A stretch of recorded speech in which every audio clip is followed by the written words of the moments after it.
If you search New Zealand on Google Images, you'll probably see something close to perfection. Snow-topped mountains, rolling green hills, blue lakes, no traffic, no chaos, no mass shootings on the news.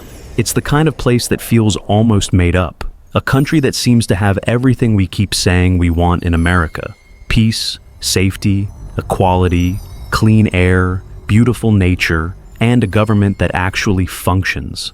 It's paradise. And yet, people are leaving. Not just a few.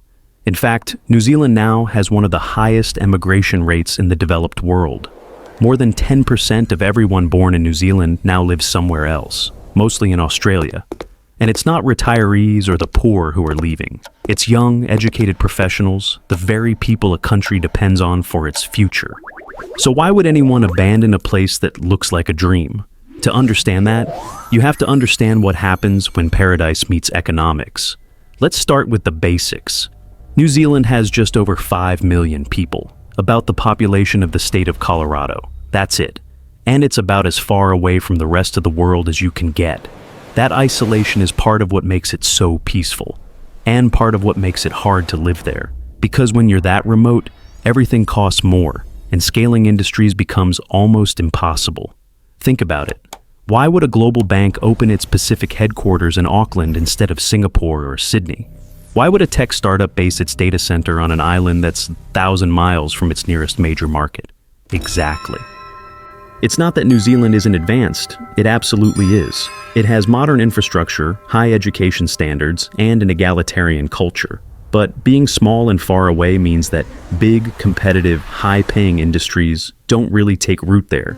Instead, the economy leans on what's local: tourism, agriculture, services, and one enormous pillar: housing.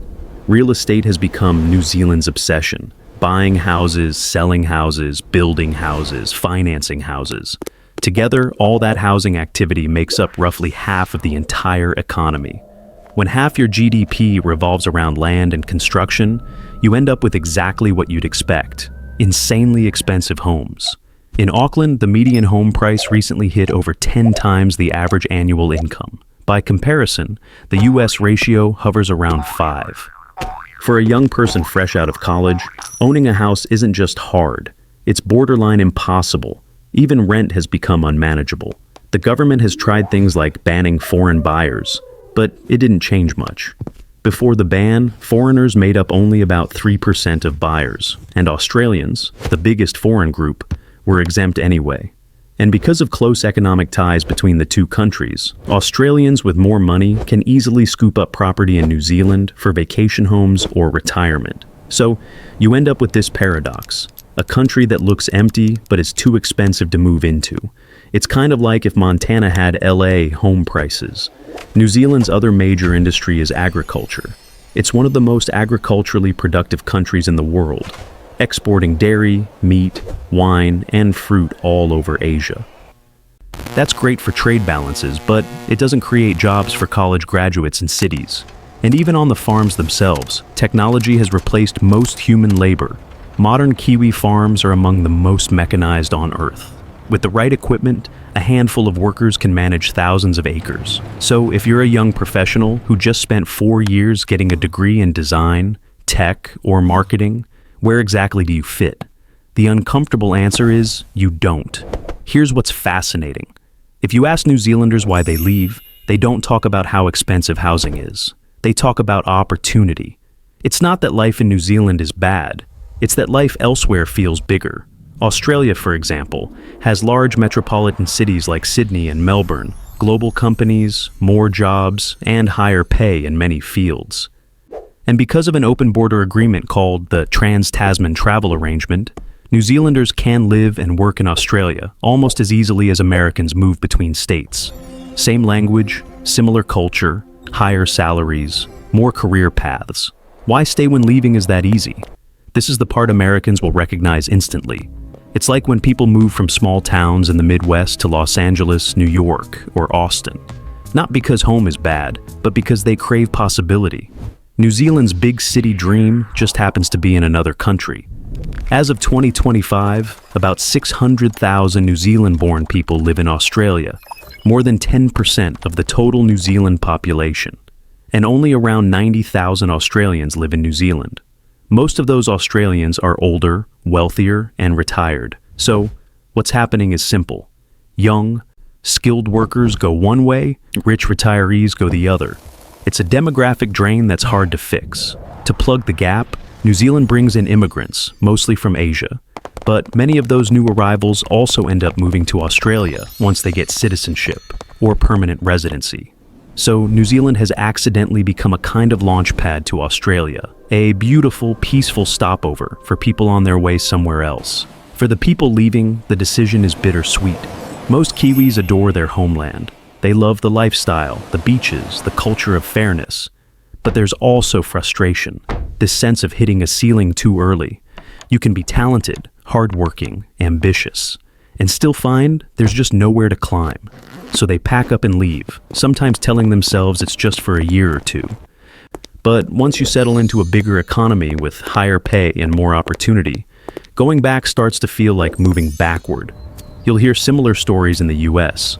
College grads leaving small hometowns, promising they'll return once they get established, but never really coming back.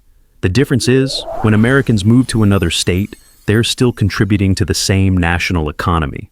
When New Zealanders move to Australia, their productivity and their taxes leave the country entirely. You might think the solution is simple, just make New Zealand more attractive for young workers. But that's easier said than done. First, you'd have to diversify the economy beyond real estate and agriculture. That means investing in technology, manufacturing, creative industries, anything scalable. But scaling industries in a small, remote country is incredibly difficult. Second, you'd need to make housing affordable again. That involves loosening zoning laws, boosting construction, or taxing property speculation.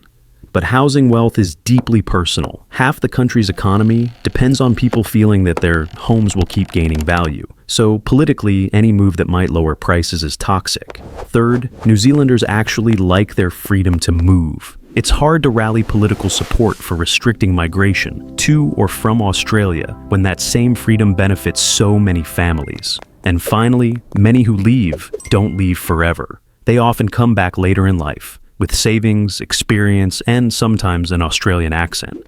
In that sense, immigration functions like an unofficial internship program. New Zealanders leave, learn, and later return richer. It's not all bad, but it's not sustainable either. Still, the economic cost is real. Every year, New Zealand loses thousands of people in their most productive decades. That's a direct hit to innovation, entrepreneurship, and tax revenue. It also affects culture. When young adults leave, communities age, schools shrink, small businesses close, creative energy drains away. If you drive through rural New Zealand, you'll notice it. The towns get quieter, older, slower. The irony is painful. A country that sells itself to the world as a fresh start is struggling to keep its own next generation. You might be thinking, okay, interesting story, but what does this have to do with me? More than you'd think. Because this isn't just a New Zealand problem. It's a preview of what happens when a place becomes too expensive for its own young people. Look around the US right now. California, New York, and parts of Washington, D.C. are seeing record outflows. Not because people hate them, but because they can't afford to stay. They move to Texas, Florida, Colorado, or the Carolinas, chasing the same thing New Zealanders chase: opportunity plus affordability.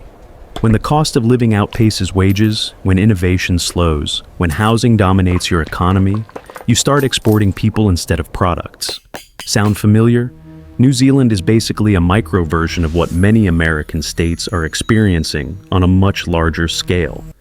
It's a warning label that says, even paradise has a breaking point. Here's the good news. New Zealand still has a lot going for it. It's safe, clean, and politically stable. There's low corruption. People trust institutions. Those things are incredibly rare and incredibly valuable.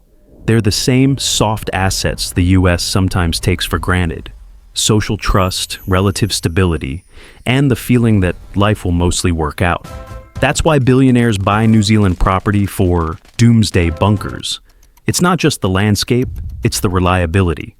But soft assets alone don't pay rent.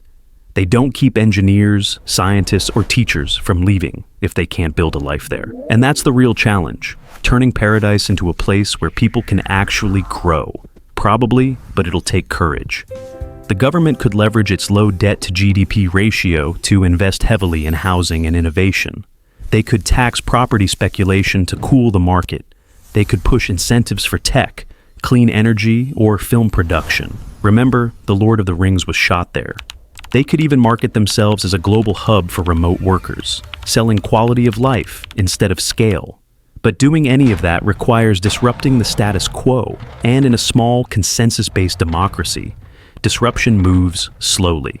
Meanwhile, planes full of young professionals keep crossing the Tasman Sea every week. One of the most interesting philosophical angles here is this. New Zealand has built a society so free, so safe, and so functional that its people can easily leave it. Freedom has a paradox. When life is stable and borders are open, people start exploring, and sometimes they don't come back. In countries where leaving is impossible, citizens dream of escape. In New Zealand, escape is just another lifestyle choice. That's not failure. That's the privilege of living in a truly open society. But it also means that a small nation must constantly earn the loyalty of its own citizens, not through patriotism, but through opportunity. If you're American, this story should feel oddly familiar. We're seeing our own mini exoduses play out in real time. People leaving California for Idaho, leaving New York for Texas, leaving Chicago for Florida. And the reasons sound the same. Too expensive, too regulated, not enough opportunity for what you're paying. The US has scale on its side. If one state stagnates, another picks up the slack. New Zealand doesn't have that luxury. When it loses people, it loses them to a different nation entirely. But the underlying lesson is identical. If a place stops giving people room to build a life, they'll find somewhere that does. You can have safety, beauty, and order. But if you remove mobility, affordability, and ambition, people start to drift away. Maybe that's the deeper truth behind all of this. Paradise isn't a destination. It's a trade-off. You can have breathtaking mountains and low crime, but if you can't afford a home or find a job that challenges you, paradise turns into a cage, just one with better scenery. New Zealand will continue to attract tourists, retirees, and dreamers. It will remain one of the most peaceful, scenic nations on Earth.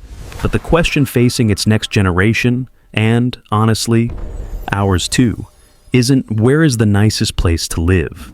It's where can I live a life that grows? Because no matter how perfect a country looks, if people can't see a future there, they'll keep searching for somewhere that gives them one.